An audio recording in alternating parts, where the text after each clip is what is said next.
దేవుని పరిశుద్ధ నామానికి స్తోత్రాలు. ఈ రోజున లూకా సువార్త 6వ అధ్యాయము. ఈ అధ్యాయంలో 49 వచనాలున్నాయి. మొదటి వచనం: ఒక విశ్రాంతి దినమున ఆయన పంట చేలలో బడి వెళ్ళుచుండగా ఆయన శిష్యులు వెన్నులు త్రుంచి చేతులలో నలుపుకొని తినుచుండిరి. రెండవ వచనం: అప్పుడు పరిసయ్యులలో కొందరు విశ్రాంతి దినమున చేయదగనిది మీరెందుకు చేయుచున్నారని వారిని అడుగగా. మూడవ వచనం: యేసు వారితో ఇట్లనెను, తానును తనతో కూడా ఉన్నవారును ఆకలి గొనినప్పుడు దావీదు ఏమి చేసెనో అది అయినను మీరు చదువలేదా? నాలుగవ వచనం: అతడు దేవుని మందిరములో ప్రవేశించి యాజకులు తప్ప మరి ఎవరునూ తినకూడని సముఖపు రొట్టెలు తీసుకొని తిని తనతో కూడా ఉన్న వారికిని ఇచ్చెను గదా అనెను. ఐదవ వచనం: కాగా మనుష్య కుమారుడు విశ్రాంతి దినమునకును యజమానుడని వారితో చెప్పెను. ఆరవ వచనం: మరి ఒక విశ్రాంతి దినమున ఆయన సమాజ మందిరములోనికి వెళ్లి బోధించుచున్నప్పుడు అక్కడ ఊచ కుడి చెయ్యి గలవాడొకడుండెను. ఏడవ వచనం: శాస్త్రులను పరిసయ్యులను ఆయన మీద నేరము మోపవలెనని విశ్రాంతి దినమున స్వస్థపరచునేమో అని ఆయనను కనిపెట్టుచుండిరి. ఎనిమిదవ వచనం: అయితే ఆయన వారి ఆలోచనలెరిగి ఊచ చెయ్యి గలవానితో నీవు లేచి మధ్యను నిలువుమని చెప్పగా వాడు లేచి నిలిచెను. తొమ్మిదవ వచనం: అప్పుడు యేసు, విశ్రాంతి దినమున మేలు చేయుట ధర్మమా, కీడు చేయుట ధర్మమా, ప్రాణరక్షణ ధర్మమా, ప్రాణహత్య ధర్మమా అని మిమ్మును అడుగుచున్నానని వారితో చెప్పి. పదవ వచనం: వారందరినీ చుట్టూ కలియజూచి నీ చెయ్యి చాపుమని వానితో చెప్పెను. వాడాలాగు చేయగానే వాని చెయ్యి బాగుపడెను. 11వ వచనం: అప్పుడు వారు వెర్రి కోపముతో నిండుకొని యేసుని ఏమి చేయుదమా అని ఒకనితోనొకడు మాటలాడుకొనిరి. 12వ వచనం: ఆ దినములయందు ఆయన ప్రార్థన చేయుటకు కొండకు వెళ్లి దేవుని ప్రార్థించుటయందు రాత్రి గడిపెను. 13వ వచనం: ఉదయమైనప్పుడు ఆయన తన శిష్యులను పిలిచి వారిలో 12 మందిని ఏర్పరచి వారికి అపోస్తలులు అను పేరు పెట్టెను. 14వ వచనం: వీరెవరనగా ఆయన ఎవనికి పేతురు అను మారుపేరు పెట్టెనో ఆ సీమోను, అతని సహోదరుడైన ఆంద్రేయ, యాకోబు, యోహాను, ఫిలిప్పు, బర్తలోమయి. 15వ వచనం: మత్తయి, తోమా, అల్ఫై కుమారుడైన యాకోబు, జెలోతే అనబడిన సీమోను. 16వ వచనం: యాకోబు సహోదరుడైన యూదా, ద్రోహ్యగు ఇస్కరియోతు యూదా అనువారు.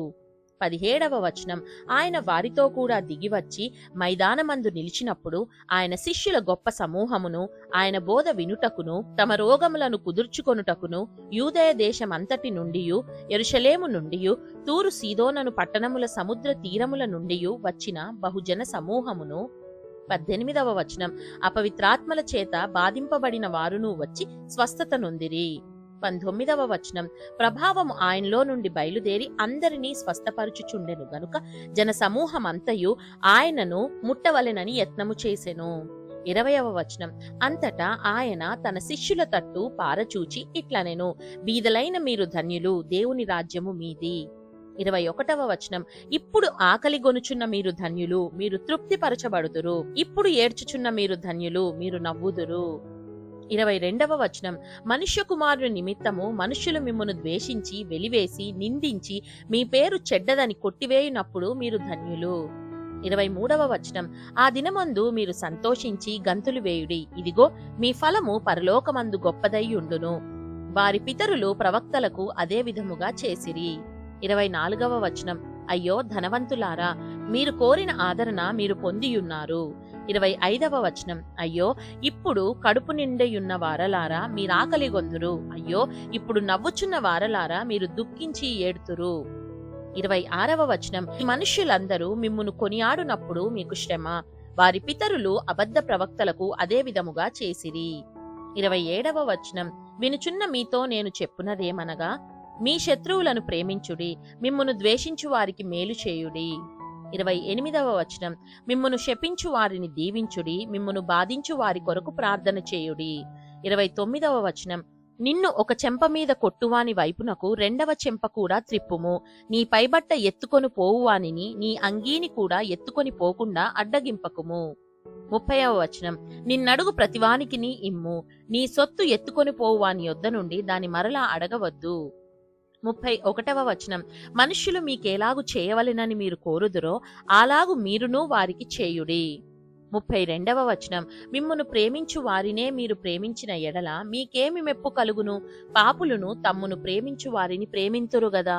33వ వచనం, మీకు మేలు చేయువారికే మేలు చేసిన ఎడల మీకేమి మెప్పు కలుగును? పాపులను అలాగే చేతురు గదా.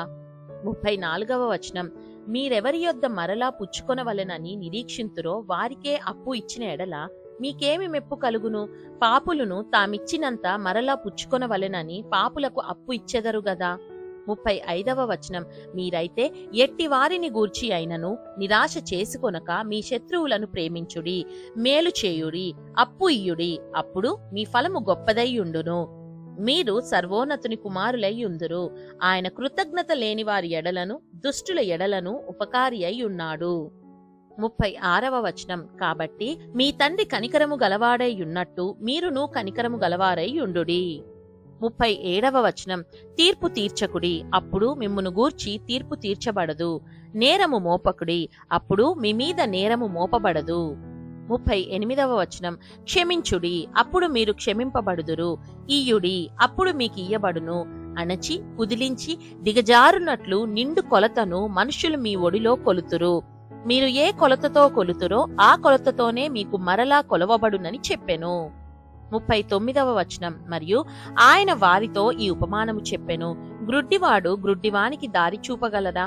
వారిద్దరును గుంటలో పడుదురు కదా. 40వ వచనం, శిష్యుడు తన బోధకుని కంటే అధికుడు కాడు, సిద్ధుడైన ప్రతివాడును తన బోధకుని వలె ఉండును. 41వ వచనం, నీవు నీ కంటిలో ఉన్న దూలము ఎంచక నీ సహోదరుని కంటిలో ఉన్న నలుసును చూడనేలా. 42వ వచనం, నీ కంటిలో ఉన్న దూలమును చూడక నీ సహోదరునితో, సహోదరుడా, నీ కంటిలో ఉన్న నలుసును తీసివేయనిమ్మని నీవేలాగు చెప్పగలవు? వేషధారి, మొదట నీ కంటిలో ఉన్న దూలమును తీసివేయుము, అప్పుడు నీ సహోదరుని కంటిలో ఉన్న నలుసును తీసివేయుటకు నీకు తేటగా కనబడును. 43వ వచనం, ఏ మంచి చెట్టునను పనికి మాలిన ఫలములు ఫలింపవు, పనికి మాలిన చెట్టున మంచి ఫలములు ఫలింపవు. 44వ వచనం, ప్రతి చెట్టు తన ఫలముల వలన తెలియబడును. ముండ్ల పొదలో అంజూరపు పండ్లు ఏరుకొనరు, కోరింద పొదలో ద్రాక్ష పండ్లు కోయరు. 45వ వచనం, సజ్జనుడు తన హృదయమును మంచి ధననిధిలో నుండి సద్విషయములను బయటికి తెచ్చును, దుర్జనుడు చెడ్డ ధననిధిలో నుండి దుర్విషయములను బయటికి తెచ్చును. హృదయము నిండియుండు దానిని బట్టి ఒకని నోరు మాటలాడును. 46వ వచనం, నేను చెప్పు మాటల ప్రకారము మీరు చేయక ప్రభువా ప్రభువా అని నన్ను పిలుచుట ఎందుకు? 47వ వచనం, నా యొద్దకు వచ్చి నా మాటలు విని వాటి చొప్పున చేయు ప్రతివాడును ఎవని పోలియుండునో మీకు తెలియజేయుతును.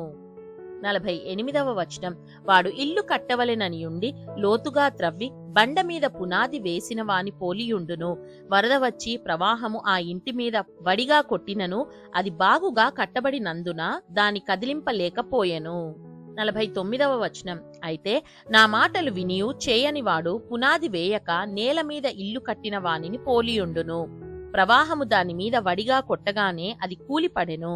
ఆ ఇంటి పాటు గొప్పదని చెప్పెను. దేవుడు చదవబడిన పరిశుద్ధ వాక్యాన్ని మనందరి వినికిడిలో దీవించి మనల్ని ఆశీర్వదించునుగాక. ఆమేన్.